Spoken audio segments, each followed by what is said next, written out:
Olá, bem-vindos ao resumo do módulo 2, no qual falamos das ferramentas de planejamento do escopo.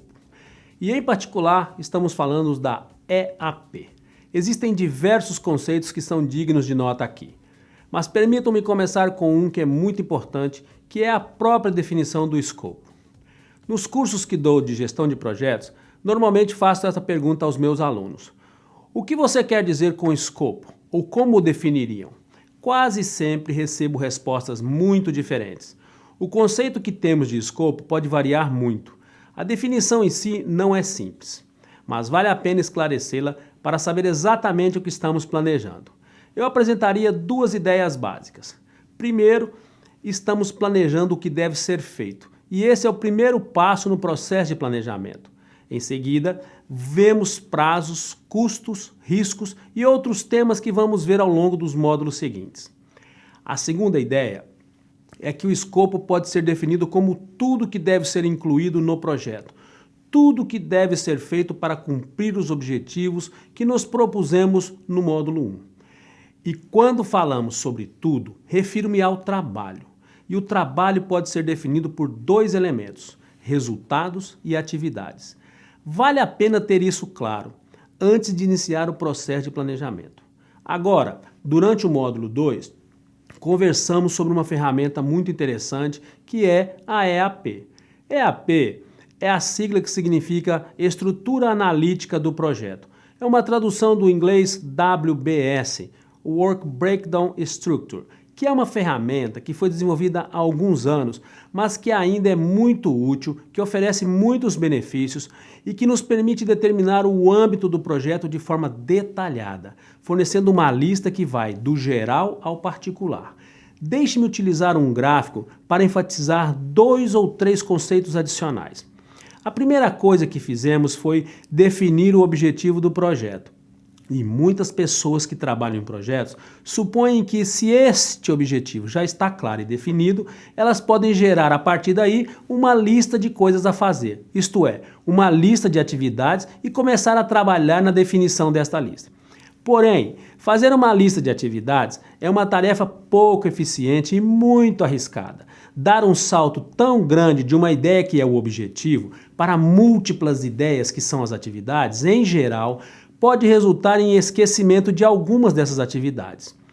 Pensem quantas vezes vocês estiverem em um projeto e disseram na metade dele: puxa, esqueci de considerar esta parte, não incluí isto, não incluí aquilo.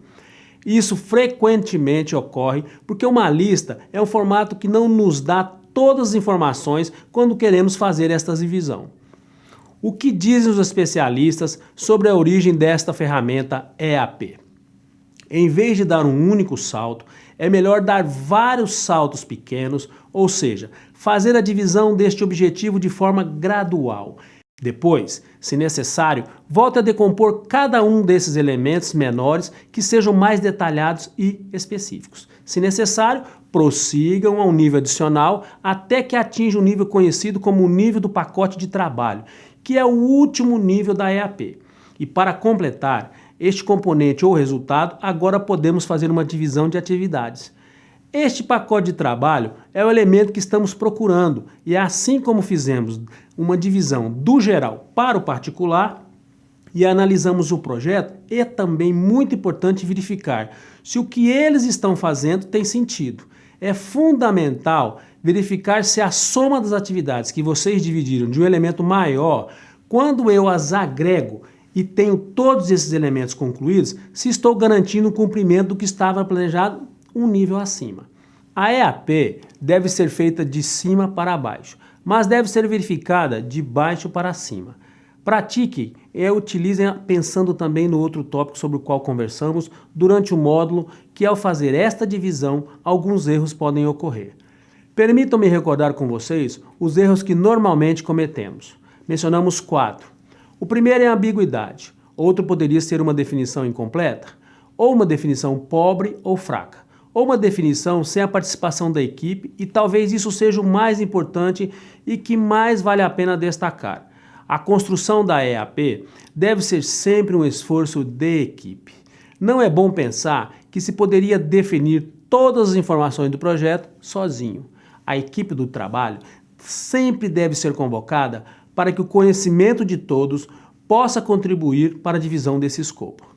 Permitam-me utilizar este último ponto para convidá-los a aplicar a EAP. Pratiquem esta ferramenta em seus projetos e façam com que toda a equipe participe.